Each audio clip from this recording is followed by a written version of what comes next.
Most Americans earn less than 1% back on their spending. Tonight, I will show you why the right 3 cards can change that forever. $28 billion.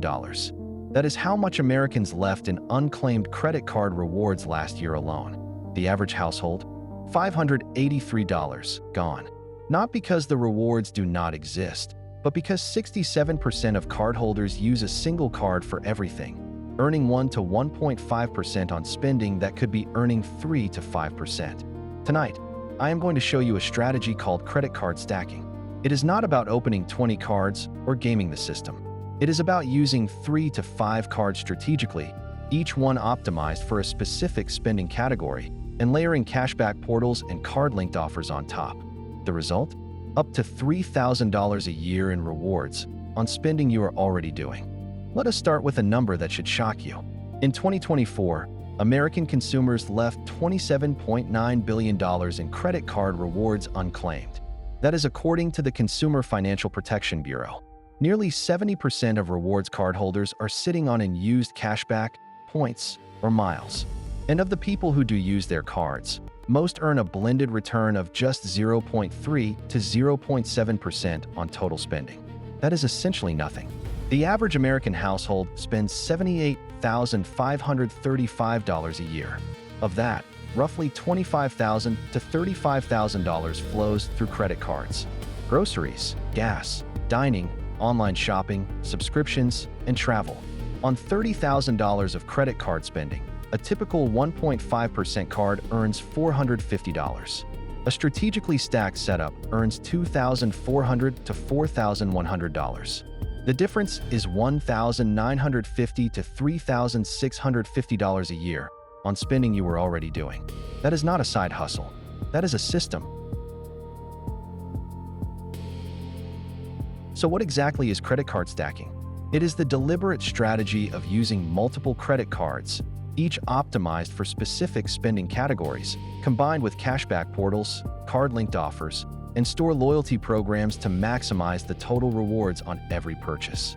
Instead of swiping one card for everything, you designate each card to the category where it earns the highest return. Your grocery card handles the supermarket at 5 to 6% back. Your dining card handles restaurants at 3 to 4% back. And a flat rate card catches everything else at 2% back. But that is just layer 1. On top of card rewards, you add up to 4 more layers. Layer 2 is a cashback shopping portal like Rakuten or Top Cashback. Layer 3 is card-linked offers like Amex offers or Chase offers, built right into your banking app. Layer 4 is store loyalty programs. And Layer 5 is receipt scanning apps like Fetch Rewards and Ibotta. When all 5 layers fire on a single purchase, total returns of 15 to 20% are possible.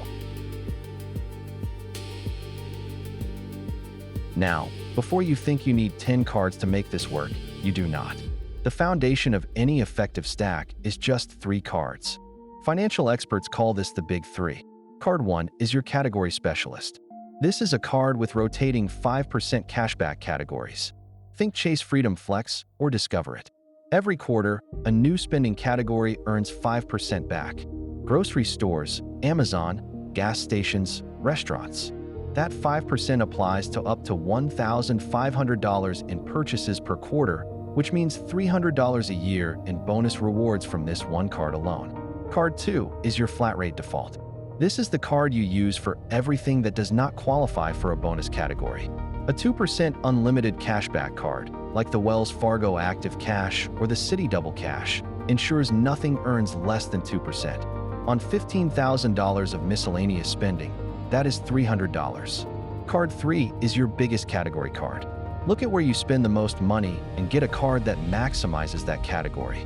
If you spend $500 a month on groceries, the Amex Blue Cash Preferred earns 6% back. That is $360 a year just on food. Quick tip: I set each card as the default payment in specific apps and stores. My grocery card is linked to Instacart and my local supermarket app. My dining card is the default in DoorDash and Uber Eats. My flat rate card is the default everywhere else. Once you set it up, it runs on autopilot. Here is where the math gets interesting. The Bureau of Labor Statistics tracks exactly where American households spend money. Let me show you the big 5 credit card categories and the best returns you can get on each one. Groceries. The average household spends $6,224 a year. At 6% back with the right card, that is $373. At 1.5% with a generic card, only $93. You are leaving $280 on the table. Dining out, $3,945 a year. At 4% back, that is $158 versus just $59 at 1.5%. Gas, $2,148 a year. At 4 to 5% back with a Costco Visa or rotating category card, that is $86 to $107 versus $32. Online shopping. The average American spends over $6,100 online per year. During the right quarter, you can earn 5% back on all of it through rotating category cards. And everything else, subscriptions, utilities, random purchases, at 2% flat rate versus the typical 1 to 1.5%, you earn an extra $150 to $250 across your remaining spend. Add it all up. A well-optimized 3-card stack on $30,000 of annual spending earns a blended return of about 2.7%. That is $810.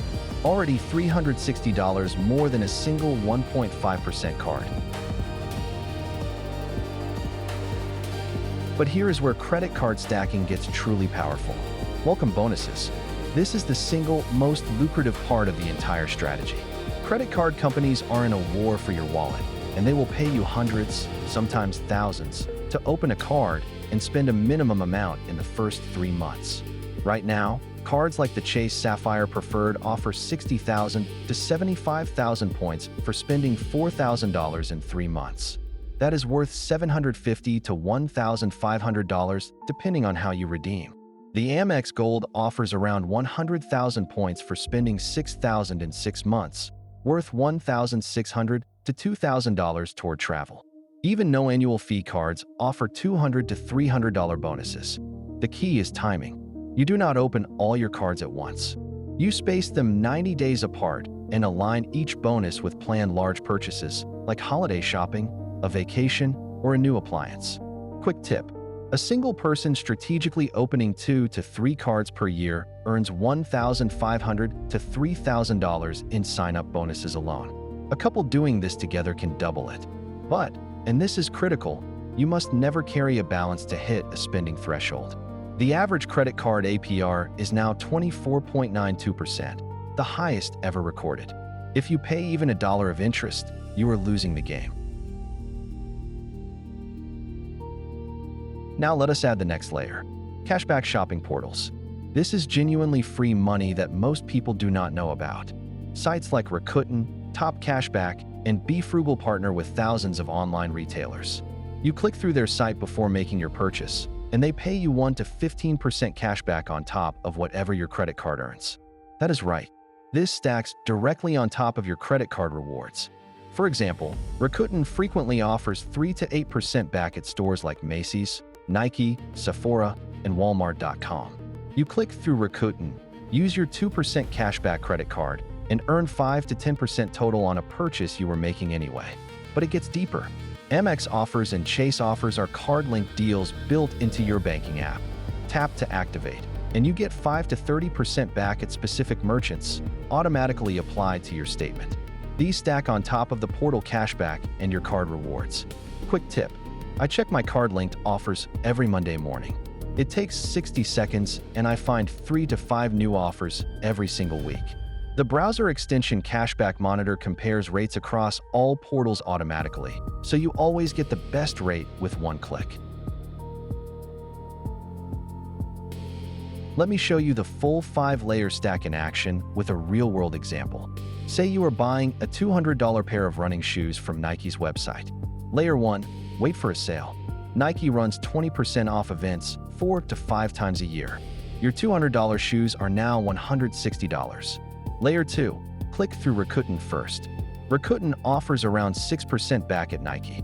That is $9.60 back. Layer 3. Use your Chase Freedom Flex during a quarter when online shopping earns 5%. That is $8 back in rewards. Layer 4. Check your Chase offers. There might be a spend $100, get $15 back deal for Nike. That is $15 back. Layer 5, scan your receipt with fetch rewards for another 150 to 250 points, worth roughly 50 cents. Total savings on a $200 purchase. $40 sale discount, plus $9.60 portal cashback, plus $8 in credit card rewards, plus $15 from card-linked offers, plus 50 cents from receipt scanning. You paid $160 out of pocket and earned $33.10 back. Your effective price? $126.90, a 36.5% total discount. Now imagine applying even 3 of those layers to every major purchase you make this year. On $6,000 of online shopping, that is easily $300 to $600 extra on top of your base card rewards. Now I know the question on your mind. Will opening multiple cards destroy my credit score? Let me give you the real data. When you apply for a new card, the issuer runs a hard inquiry on your credit report. Each inquiry drops your score by about 3 to 5 points temporarily. It recovers within 2 to 3 months. Hard inquiries stay on your report for 2 years, but only affect your FICO score for 12 months. Here is the counterintuitive part. Opening more cards can actually improve your score long-term. Why?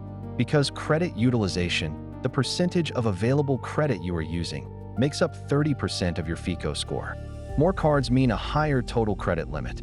If you spend $2,000 a month and your limit goes from $10,000 to $25,000, your utilization drops from 20% to 8%. That is a significant score boost.